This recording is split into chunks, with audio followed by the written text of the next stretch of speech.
you've always been interested in Southeast Asian history and archaeology? I won't say always, but I certainly got exposed to it when I was a student at Harvard. And then I was, during the Korean War, I was snapped up and spent quite a bit of time on the China coast, on the offshore islands, and in Taiwan. And I got to love the Asian civilization at this point. Then the kind of great moment occurred for me was when I was finally going to go back home to be reassigned. And I decided to go home the slow way from Taiwan. And my main aim was to go to Angkor in Cambodia. So I went to Angkor. And of course, at this point, when I had been an undergraduate student, I'd gone to the Maya area. I'd seen a lot of Maya cities. I knew what they looked like. And I got to Angkor, and I got the weird feeling of that, I've been here before. It looks like a Maya site. But I really wanted to come back to the U.S. at this point, believe it or not, and study Angkor and make that my focus. Well, thank goodness I didn't, because the next 30 years, all hell broke out there, and there was no way I could have ever have done any research whatsoever there. During the Vietnam War came along, the general war in Southeast Asia, and the Khmer Rouge took over Cambodia. Forget it, I couldn't do it. So, anyway, I got back to Harvard, and then I started to concentrate as a graduate student on the Maya and on Mesoamerica, but always had this interest in Asia, never let up. When my wife and I decided to take a big trip to Asia, I said, let's go to Bali. Because I'd read this wonderful book by the great Miguel Covarrubias, the Mexican artist archaeologist, the co-discoverer of the old Mexican civilization, on Bali, called the island of Bali. And we took that with us, actually, as a kind of textbook, wonderfully illustrated book, still the best book ever written on Bali. And by this time, I was fairly senior Mesoamericanist at Yale, so I knew a lot about the Maya at this point. And going to Bali, to see a place like that in full operation today, away from the tourist areas, which are all in the southeastern part of the island, away from that, there are just amazing ceremonial life that's going on under the auspices of a calendar system, which runs on 210 days instead of 260 days like the Maya and Mexican ones did. And I felt that just this ceremonial life that's going on, always processions, always offerings being made, always ceremonies and rituals being conducted, every day, everywhere. The Maya area must have been like this. You immediately see what we've lost due to the Spanish conquest, the conversion, forced conversion by the Spanish authorities, religious and otherwise, that so much has been lost. And that never happened to Bali. Bali was eventually conquered by the Dutch, but very late, in the 1906. That's not so long ago. So the Balinese culture is going full blast. And my wife and I both fell in love with it. We went everywhere. Then I returned some years later after my wife's death. I was a tour leader for a Yale alumni tour in Bali. And got the same guide that we'd had before, my wife and I, in Bali, who was a good friend. Probably even no other Balinese knows Balinese culture as well as he does. And he's a full-time participant in all of these things. So when everybody left to go back home, all the Yale alumni and so forth, I stayed and went with Buddhi, my guide at that point, to to see things in Bali that nobody else had ever seen, the tourists never get to see. So that just reinforced me on this one. I could describe some of these rituals that aren't even in the books. Really strange, wonderful stuff. And then I had the chance, I talked the Far Horizons Travel Company into doing another Bali tour. And I'm just back from that. And I'm convinced that everybody who studies the Maya and Mesoamerica ought to go to Bali to see an untouched culture like that that's operating 100% all the time. Yeah, which would have been beautiful if the Europeans came here, and even if they had to maybe equivalent to what they did, the British did in India, where they somewhat left the culture intact. And imagine what would have survived in terms of the books that would not have been burned, the rituals and ceremonies that you talk about in Bali. That's part of what was destroyed, in addition to the population, where we lost 90 to 95% of the population to mostly smallpox. And that's kind of what's hard sometimes, to visualize what the world would have been like. If that had not happened, in other words, the introduction of all these European diseases, the populations would have been enormous, indigenous populations in the New World. Europeans would have been forced to do what the British did in India, and that is adopt the principle of indirect rule, to leave everything in place and persuade the local authority structure to act in their behalf, which is what happened in India. And eventually, independence would have happened, as it did in India. There would have been representation in the United Nations, Aztec representation, Mexica representation, Maya representation, Quechua representation, which doesn't exist now. It doesn't, and that's kind of, I think, what makes it sad to look at the history of the last 500 years. How could it have been? Because I use the example of the way the advancements were going with the Mexica specifically. So it's not impossible, had we been left alone, that, because the thing is, well, if it hadn't been for us Europeans, you guys wouldn't have cars and computers and all. That's so baloney. It's baloney, exactly. Because I was saying, how do you know, if we had been left alone, that we could have developed the computer in 1805 instead of.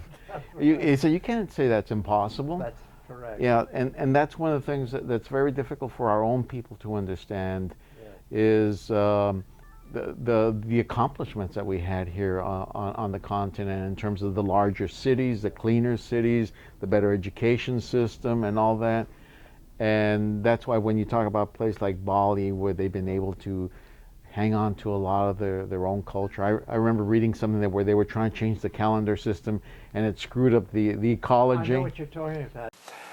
This has to do with a study that Steve Lansing made of the agricultural system in Bali, which was regulated, it still is to a large extent, by the temples, by the rain temples, that, because this is a irrigation agriculture system with these incredibly beautiful rice paddies with terracing everywhere.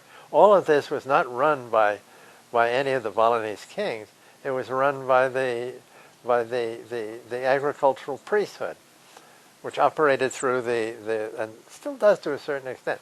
When the Indonesian government got independence, they decided that they were going to change all of this and modernize Balinese agriculture and so forth. And they made nothing but mistakes. They got the whole thing wrong. It was much better run by the Balinese themselves. And now it's coming back to that. It's recognized as It was a bit of a disaster, wasn't it, for them? It was a disaster. There's no doubt about that. The really striking thing, if you think about the really big picture, why isn't there a Mexica state today? You know, a government. Why isn't there a Quechua state today? You take these tiny states that exist today that are in the UN with full representation. such as the Seychelles. I go to the Seychelles every year, that's off the coast of Africa, to fish. The Seychelles has a total population of something like 88,000 people. They've got an ambassador to the UN, they have an ambassador in Washington, they have full diplomatic representation, they run their own affairs. And yet you can have hundreds of thousands or millions of indigenous peoples in this part of the world. I have none. Zero representation. And what's happened is that after the total disaster following the European invasions, you have the rise eventually with the so-called independence movement of these nation states. And the nation states have co-opted the indigenous peoples completely. The criollos, the creoles. That's what's happened in the New World, and it's a tragedy. A lot of the roots of why there is colonialism is still going on, because people talk about neocolonialism. Well, we never got independence. The criollos got independence. That's exactly correct. And the famous Bolivar, he was a criollo. Yeah, he was a criollo, looking out for the criollos. Yeah. And even what they called the Mexican Revolution, it wasn't really a revolution, it was a civil war. And the irony is with the full-blood indigenous people actually being the soldiers of the criollos. Yes. And they were the federal, or at least not the officers, but the bulk of the people being killed. So there's been a lot of confusion. That's happened in our own lifetime recently. Yes. In Guatemala. In Guatemala, the same thing happened again. Who are the soldiers who go in and massacre Mayan in Guatemala? They're Mayas. Yeah. Killing their own people. Yeah. And then in another way, what's going on with the gangs today? The gangs, besides the Maras, just a few miles from here, you got these gangs killing their own people. Yeah. And then, of course, you got the drug cartels killing, with all these killings going on. And all in what interest? So that's part of colonialism. Like you're talking about the massacres that took place were part of colonialism. The irony is about the so-called independence movements and whatnot in the early 19th century is that the indigenous inhabitants in all of those areas were much better off under the Spanish crown than they were off under these new criollo governments, which were put in to benefit themselves. Which was an illusion of independence. See my little Indians, now we have independence. Now get back to work, and nothing's really changed. That's right. Actually, you're saying, you're right, in a sense it was worse. Because they can claim, well, we got our independence, you're no longer the peones, you're just my haciendados. That's right. So you have a lot of different forms of colonialism that are going on even to this day. After the independence, debates that were in when Spain was still an empire in the early days, such as the one you got between Las Casas and Sepulveda, open debates about how to treat the peoples of the New World. You never had that under the criollos, never. It was just a given that they owned everything and tough luck. But you end up with people like Vasconcelos, who writes Raza Cósmica, and he says, oh yeah, we're all a great mix, except it's a Spanish language, European culture, blah, blah, blah. It was white supremacy, but in Mexico, they use that as some sort of multiculturalism. We are the world, but it's not. It's a racist system. And then that's with this whole thing about raza. When people use the word raza in Mexico, they mean us, the common people, but it's got its origins in this racist concept of raza cósmica. Of the gente de razón versus these inditos. The lesser people, the riffraff. The riffraff. So it happens even when you're dealing with full blood and full blood. There's all of this racist talk, even amongst the full bloods. Or the weird thing that happens, you could be a Zapotec in Oaxaca, but you move to Mexico City, and now you're a mestizo. You're still speaking the language, but the fact that you're living in Mexico Yeah. City, now you're a mestizo. So it's a form of genocide. There is genocide going on. And what we're proposing with Mexica Movement is that let's focus on the history, getting people to know the history. We should know it, but the criollos need to know it. The Europeans, but also the African descent people and the Asian descent people, they need to know the true history. That this was not empty land, that this was not savages, that there were cities, the majority living in urban settings and all of that. Well, all you have to do is to look at domestic plants, for instance. You know, I have an Italian cousin who thinks that the Spaniards won because they were superior, had a superior civilization. And I argued with him. I said, all right, let's look at a list of all the important economic plants and food plants that were domesticated in the New World, particularly Mesoamerica, versus what was domesticated in Europe. In Europe, there wouldn't be one plant mentioned. There's nothing. They've never domesticated anything. The Spaniards, what did they ever domesticate? Absolutely zero. They got it all from domestic plants from the Middle East. You take a list for Mesoamerica, it's this long, of just incredible numbers of things that were domesticated consciously by the Mesoamerican people through plant breeding, through careful selection and everything. But the Europeans are under the illusion that they developed agriculture, they invented the wheel, that they had nothing to do with any agricultural development. Even what they think with the Greeks were just an offshoot of the Middle East. That had nothing to do with Europe. Yeah. But they like they say in Spanish, se ponen moños, you know, that, oh, well, we did this. You guys didn't even have the wheel, well, which is not true. Which is not true. But the Europeans never developed the wheel. They didn't develop writing. Yeah. They didn't develop all the things that they want to claim. They didn't invent the printing press. They didn't. That's correct. There's a whole bunch of different things that they automatically assume. They didn't invent paper either. They didn't invent paper. They didn't or any writing system too. That's correct. So you have a lot of misinformation that's out there about our civilizations here, the conditions. It's kind of like when people start talking about, okay, there were civilizations, but human sacrifice. So they get right away into that, and so we don't need, it was human sacrifice, so we don't need to talk about it anymore. How about the Inquisition?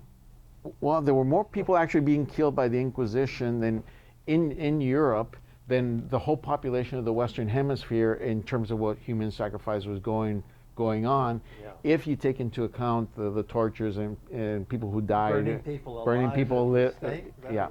That's the But- most painful way But to die. but in the name of Jesus Christ. So they That's were right. sacrificing Yes. to their God. Yes. So, but they don't want to look at it that way. Yeah. It's like a lot of different things. There's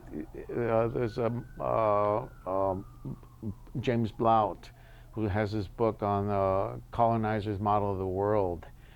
He gets into a lot of different things, but toward the end of the book, he says the New World was not conquered; it was infected. Yeah. And this is Infected. infected. That's an excellent. And Yeah.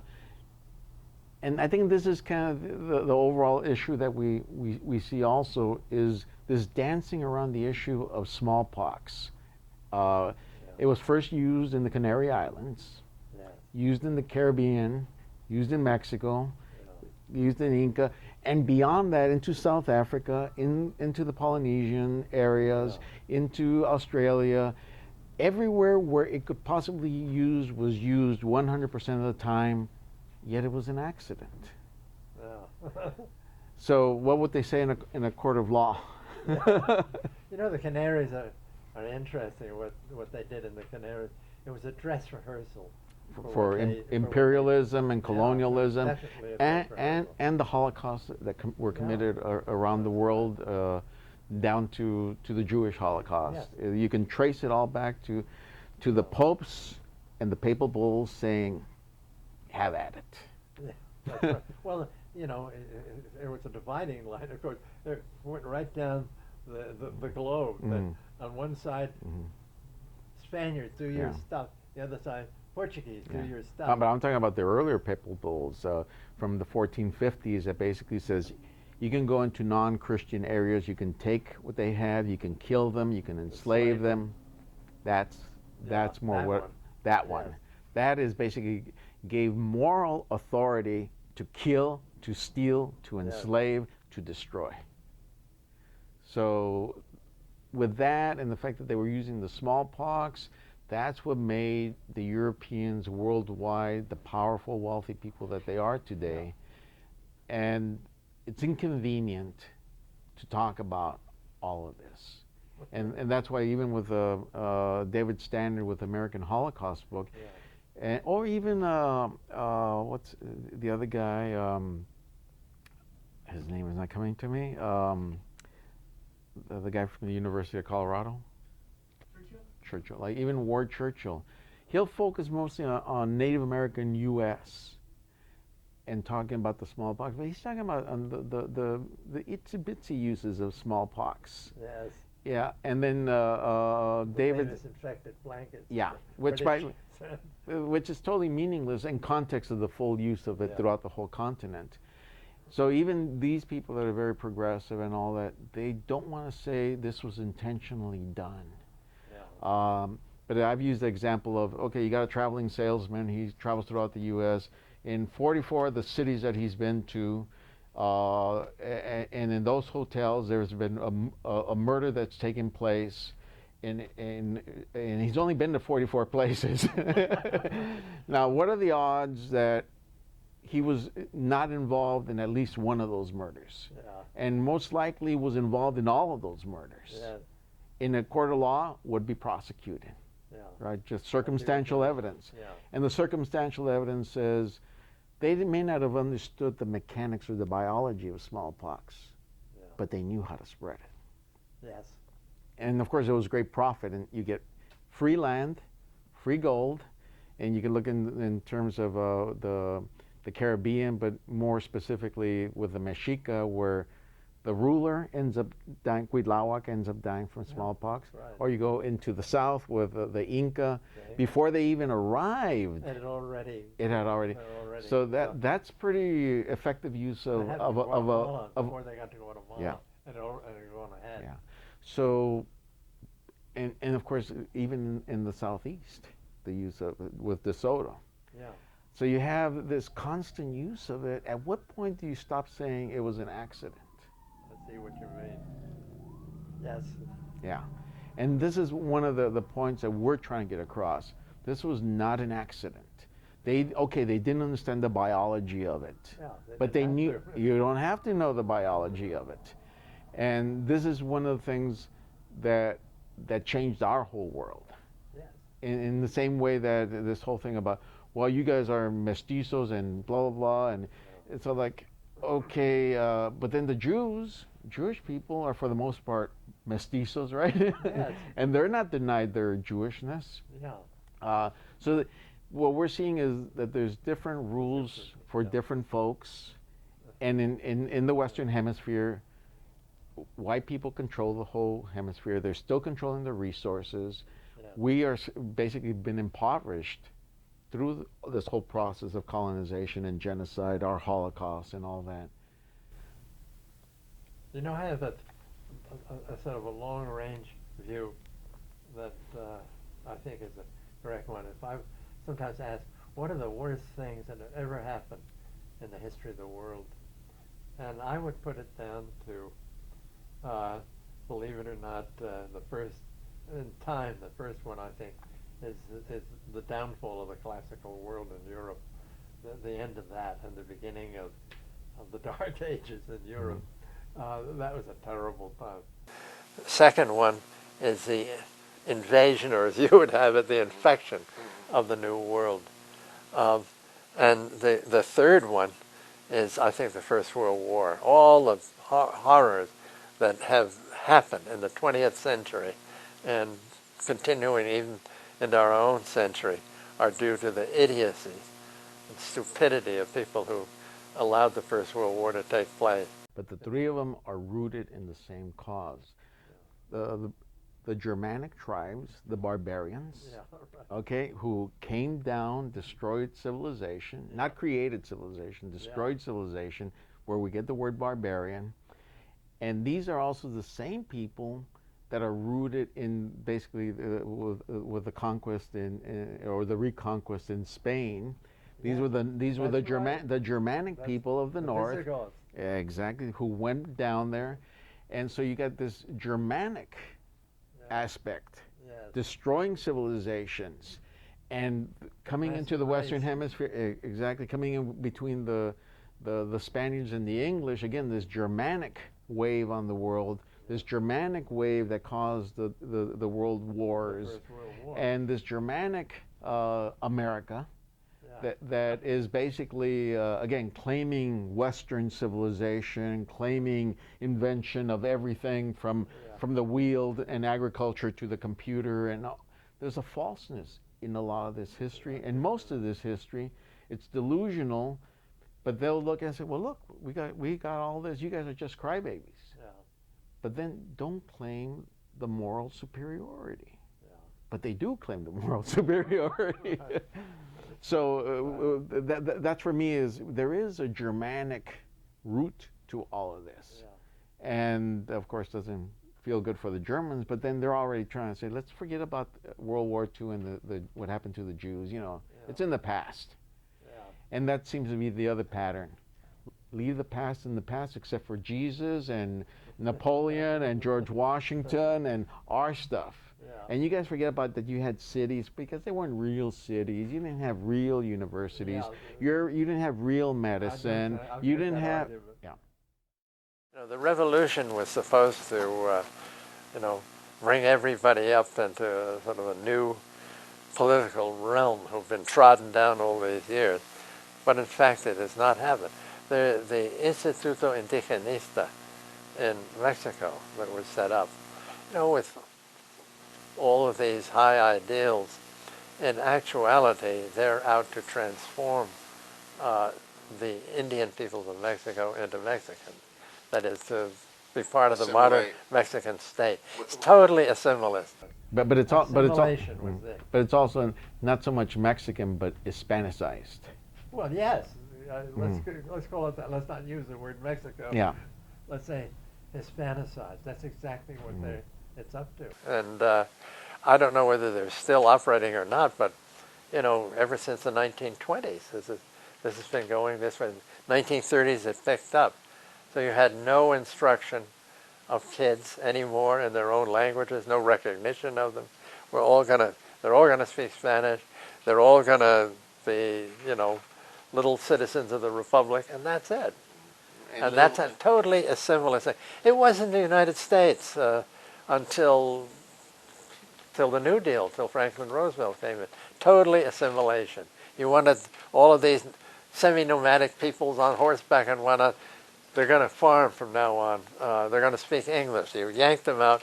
You sent them to places like the Carlisle Indian School, where they had their hair, in Pennsylvania, they had their hair shorn, put uniforms on them, and they were going to be all little American kids from now on. That didn't change until Franklin Roosevelt came in, and an entirely different viewpoint about that. And they stopped that assimilationist business. But at the root of it also, they took the mineral wealth. They took the land. the land is the bottom line. Yeah. It is all through the Americas. It's the land. Who controls the land? Yeah. Because that's what it's all about. because that's one of the things that we say. Well, you know what? Okay, if you don't want to deal with other issues, how about just to the full bloods, give them all mineral rights. Yeah. If you want to be real picky, okay, you make sure it's full bloods, and give them collective, not individual, but collective, and let the full bloods develop and use that wealth and start paying rent to the landowners. Yeah. And then you can start talking more realistic, but that's looked on as a joke. Yeah. And even by our people who are full bloods, they look at it, that's never gonna happen. Yeah. And so a lot of this is about education, even moral education, about right and wrong.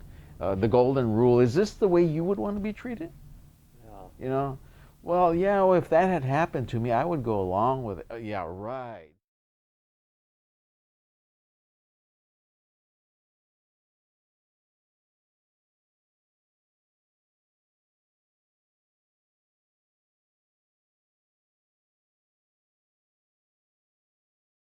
Um, is there something, a subject, a political idea, an academic recommendation you've wanted to talk about in your lectures and you have not had the time, or the invitation to speak on something? Well, the one that would be most controversial, but that I've always been interested in, is the possible connections between Mesoamerica, as in particular, and uh, East Asia and Southeast Asia. I've long been interested in it. In 1950, there was a quite an exhibit in New York at the Museum of Natural History, uh, specifically aimed at that question. Uh, what? How does one explain what look like similarities between these two areas? I mean, almost everybody who's been to both Angkor in Cambodia and to the Maya area said, what is going on here? They look alike. And there are many, many strong similarities. I point to, there's one particular building at Angkor, right in the center of the ancient city, that you look at it, and if you didn't know, you would think that you were in Tikal. I mean, it's just that it looked like Temple 1 in Tikal. You know, step pyramid, corbel vaulted structure on the top, steps going up, and it's incredible how much it looks. The question is this reality, or is this something superficial, or does this result from parallel evolution? These are all interesting questions that run through a lot of sides of Mesoamerican culture and Southeast Asian culture.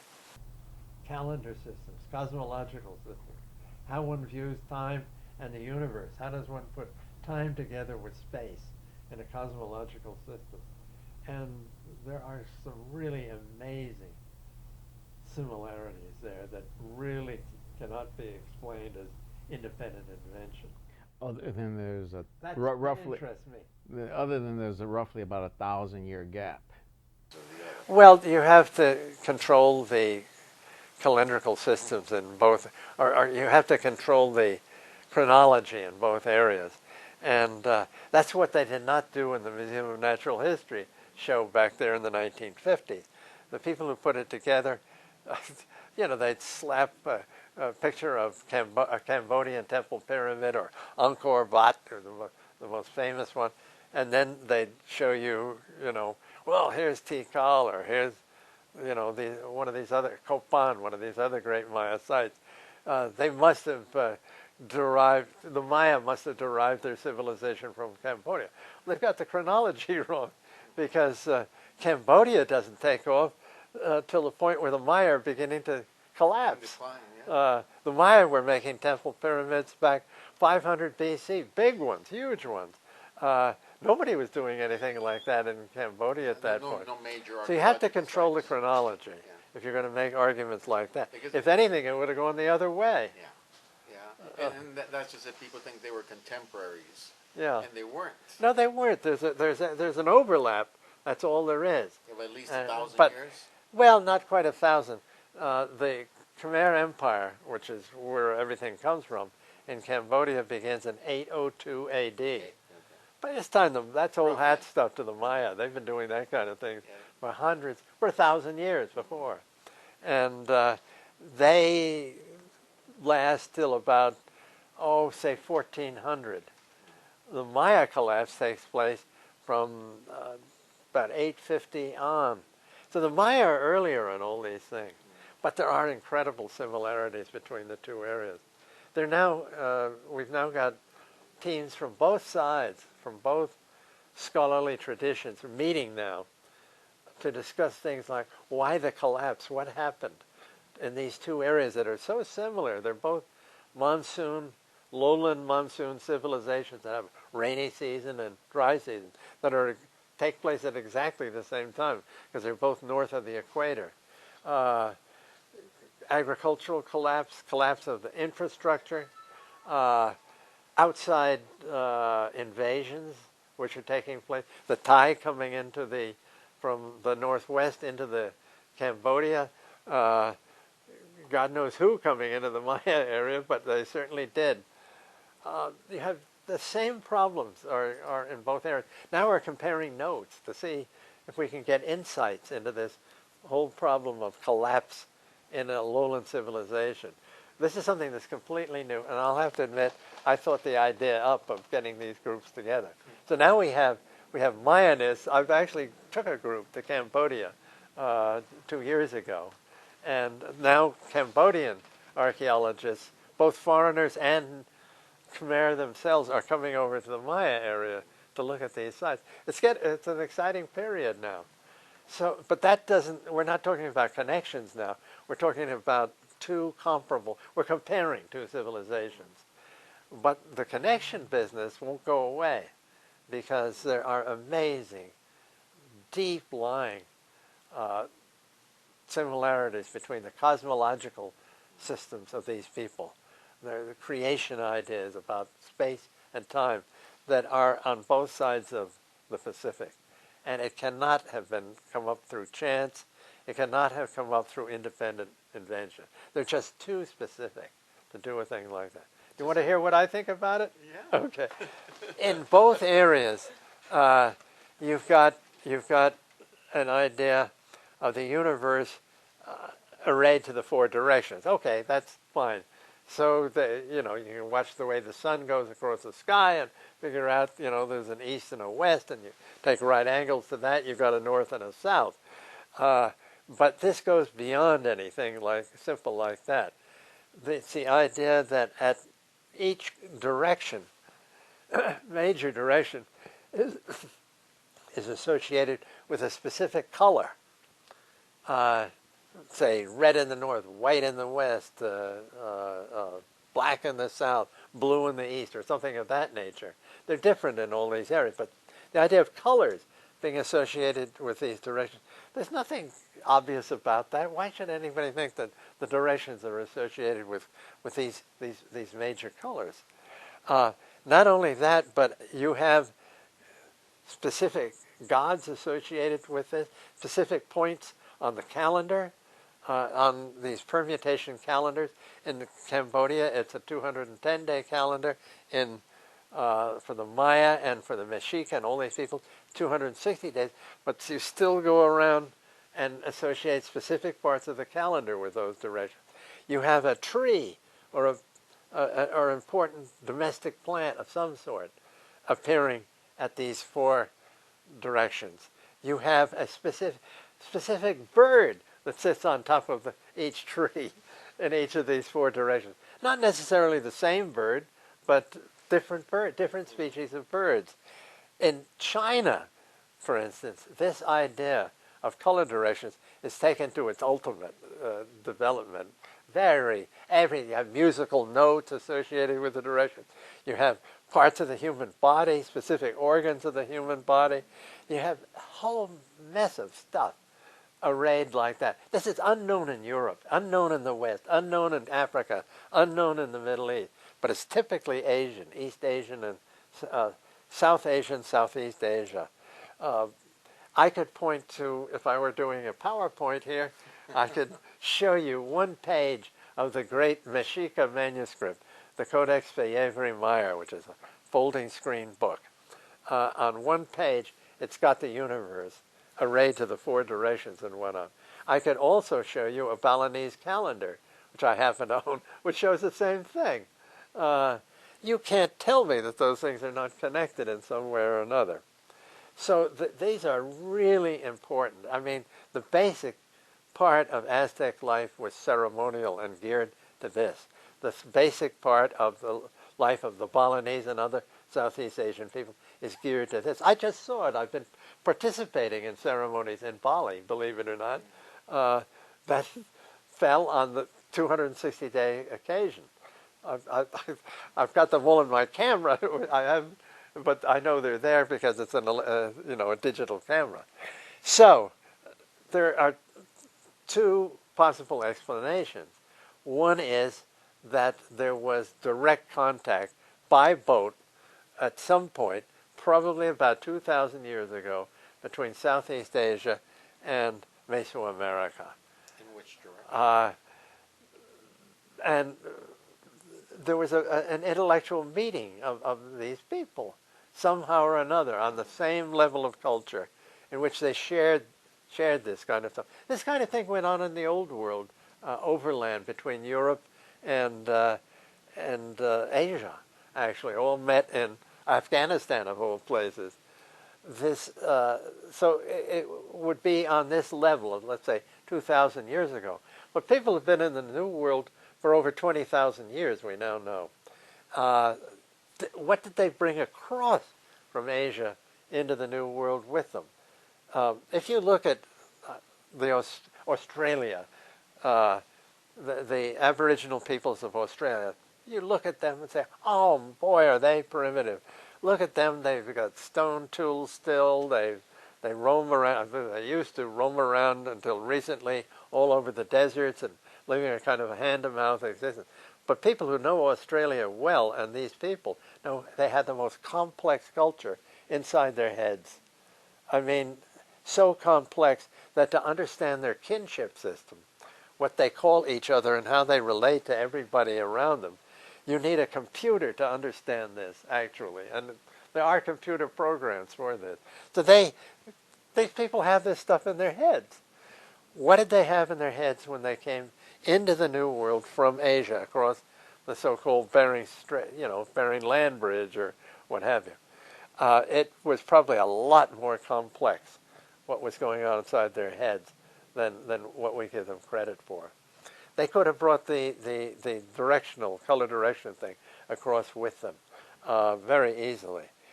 But there are other things that are on a later time level. One of which is the way the Maya are well known because the ancient Maya, the classic Maya, could predict eclipses, both solar and lunar, and or at least tell you when they're likely to happen. We have these eclipse tables in the Maya Dresden Codex. It so happens that we also had the eclipse tables for the Han Chinese during the Han Dynasty. And Joseph Needham, the great student of Chinese science, sort of wrote a 12-volume encyclopedia on it. He comments, he said, that this eclipse cycle that the Han Chinese were using to calculate eclipses happens to be identical with the Maya one. He has this in a long footnote. How does that happen? And you said the method or process was well, identical. it was they have to be connected because there are various ways to predict eclipses. It happens that these two peoples on both sides of the Pacific hit on the same one. There's a unit, believe it or not, of 11,960 days.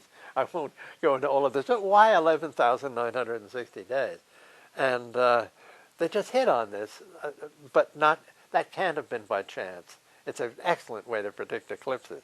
So that's something that I doubt whether anybody migrating across the Bering Land Bridge or coming across the north by boat 20,000 years ago was likely to know. Yeah, this is something. Now remember, it's 11,000. Yeah, exactly. Yeah, don't forget that, son. We'd be lucky if they could count to 11,960 days. So you've got this to contend with, and there's a host of other things. But specifically, there must have been two times of important contact. One by sea or by land across the north, and the other somehow or another directly across the sea at a later date. One could be kind of like cultural baggage that they took. Cultural baggage, exactly. Very important cultural baggage. The way we carry around our computers with us, that's cultural baggage too. Yeah. We'd be lost without it. My laptop, I have to have it. And the other one, directly by sea, somehow or another. Now, We were talking about in terms of, say, the last wave would have been the Polynesian wave. But The last wave was the Polynesian wave. They had a calendar too, interesting one, but not as complex as in Southeast Asia, where they all came out of originally. The Polynesians started in Taiwan, actually, and spread south, and then into the Big Islands, then across, and then out into Micronesia and Polynesia, and reached Easter Island. And we now know that they reached the mainland of the New World. Got absorbed.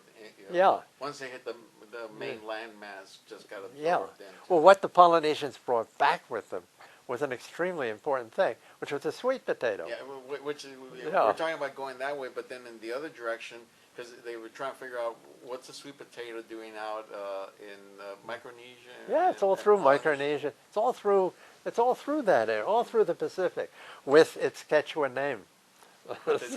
Yeah, and it's we know it's a New World domesticate. There's no question about what happened. They gave chickens to the Inca. We now know this from archaeology. They brought the chicken there, which was there which were still around when the Spaniards arrived, or they were around in Peru. Yes, when the Spaniards arrived. In fact, Pizarro talks about this when he comes into the Inca court. And he says, look at all these chickens here. And he wasn't a wonderful guy. He was a real monster? SOB. I can't use bad words on this. But no, you can feel free. He was a pretty bad guy. We don't censor. He was a monster. But he was correct in this. There were chickens there. So there was interchange going on, probably even before the Polynesians got there. Polynesian contact would have been, sometime from around 1000 AD on. But wave. There had to have been earlier peoples. But even with them, the Polynesians, they've been traced to Taiwan. Yeah. But where did they come from before Taiwan? Yeah. Because obviously they didn't originate in Taiwan. So there's only so far back that you can trace things, and then you can go into question mark. Well, there's a great opposition to all this from conservative archaeologists who just will not look at this kind of stuff. In fact, I don't want to denigrate my profession, but there's a lot of archaeologists who won't look beyond the site that they're digging. Let's put it that way. They're not interested in comparative studies, which is one reason why they never could crack the Maya script, because they never looked at things comparatively.